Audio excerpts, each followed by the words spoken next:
SK ചാനലിലേക്ക് സ്വാഗതം.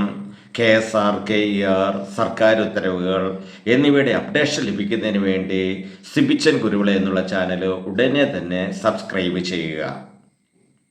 Expenditure റീകൺസിലേഷൻ്റെ നടപടിക്രമങ്ങളെക്കുറിച്ചാണ് ഇന്നത്തെ എപ്പിസോഡിൽ വിവരിക്കുന്നത്. 2023-24 സാമ്പത്തിക വർഷം മുതൽ ശമ്പളം ഉൾപ്പെടെയുള്ള എല്ലാവിധ ട്രഷറി ഇടപാടുകളും ബന്ധപ്പെട്ട DDOമാർ ഓൺലൈനായി റീകൺസിലേഷൻ നടപടി പൂർത്തീകരിക്കേണ്ടതാണ്. ഇതിനായിട്ടുള്ള സൈറ്റ് KSEMB.agker.cag.gov.in എന്നുള്ള സൈറ്റിൽ പ്രവേശിച്ച് DDOമാർ ബന്ധപ്പെട്ട രേഖകളുടെ സാന്നിധ്യത്തിൽ അവിടെ വരുന്ന എൻട്രി ശരിയാണോ തെറ്റാണോ, അക്സെപ്റ്റ് ഓർ റിജക്റ്റ് നടപടി പൂർത്തീകരിക്കേണ്ടതാണ്. റിജക്റ്റ് ചെയ്യുകയാണെങ്കിൽ അതിന് വ്യക്തമായ കാര്യകാരണങ്ങൾ സൈറ്റിൽ തന്നെ രേഖപ്പെടുത്തി കൺട്രോളിംഗ് ഓഫീസറെ വിവരം അറിയിക്കേണ്ടതാണ്. DDOമാർ കഴിഞ്ഞ ഓരോ മാസങ്ങളിലെയും റീകൺസിലേഷൻ നടപടി പൂർത്തിയാക്കി അതിൻ്റെ പ്രിൻ്റ് എടുത്ത് ഓഫീസിൽ സൂക്ഷിക്കേണ്ടതാണ്. DDO ആദ്യമായിട്ടാണ് റീകൺസിലേഷൻ നടപടി ചെയ്യുന്നതെങ്കിൽ ആദ്യം രജിസ്ട്രേഷൻ നടപടിയാണ് പൂർത്തിയാക്കേണ്ടത്. മുകളിൽ പറഞ്ഞ സൈറ്റ് അഡ്രസ്സിൽ പ്രവേശിച്ച് സൈറ്റിൽ കയറിയാൽ അക്കൗണ്ട് ജനറൽ കേരള എന്നുള്ള സൈറ്റ് കാണാനായിട്ട് സാധിക്കും. അതിലേറ്റവും അവസാനം ക്രിയേറ്റ് ഓർ ഫോർഗട്ട് പാസ്വേഡ് എന്നുള്ള ഓപ്ഷൻ സെലക്ട് ചെയ്യുക. അവിടെ ക്രിയേറ്റ് ഓർ ഫോർഗട്ട് പാസ്വേഡ് എന്ന സ്ഥാനത്ത് pen number, DDO, PPO, treasury ID, spark ID, അവിടെ DDO കോഡ് എൻട്രി ചെയ്യുക. അതിനുശേഷം തൊട്ട് താഴെ ഇമെയിൽ ID, DDO സ്പാർക്കിൽ കൊടുത്തിരിക്കുന്ന എന്താണോ ഇമെയിൽ ID അത് തന്നെ ഇവിടെ എൻട്രി ചെയ്യേണ്ടതാണ്. തുടർന്ന് മൂന്നാമത്തെ കോളം DDOയുടെ ഫോൺ നമ്പർ, സ്പാർക്കിൽ ഏത് നമ്പറാണോ കൊടുത്തിരിക്കുന്നത് ആ നമ്പർ അനുസരിച്ച് തന്നെ ഇവിടെ കൊടുക്കാൻ പ്രത്യേകം ശ്രദ്ധിക്കുക. തുടർന്ന് ക്യാപ്ച കൊടുത്ത് സബ്മിറ്റ് ചെയ്ത് കഴിയുമ്പോൾ ഒരു മെസ്സേജ് നിങ്ങൾക്ക് ലഭിക്കുന്നതാണ്.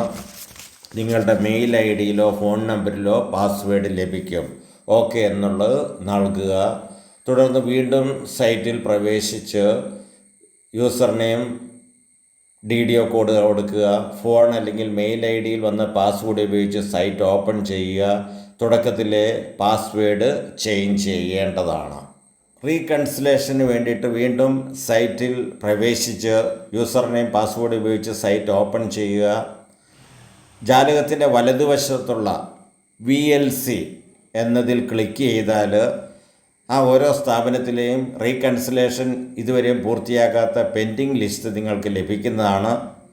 ലിസ്റ്റിലെ ആദ്യത്തെ ഓപ്പൺ ചെയ്യാനായിട്ട് വലതുവശത്തുള്ള ആക്ഷന് തൊട്ട് താഴെയുള്ള വ്യൂ എന്നുള്ള ബട്ടൺ ക്ലിക്ക് ചെയ്യുക.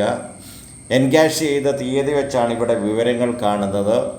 ഓപ്പണായി വരുന്ന കാര്യങ്ങൾ സ്പാർക്ക് ബില്ലും ബന്ധപ്പെട്ട രേഖകളും വെച്ച് പരിശോധിച്ച് ശരിയാണെങ്കിൽ അക്സെപ്റ്റ് എന്നുള്ള ആ ബട്ടൺ ക്ലിക്ക് ചെയ്യുക.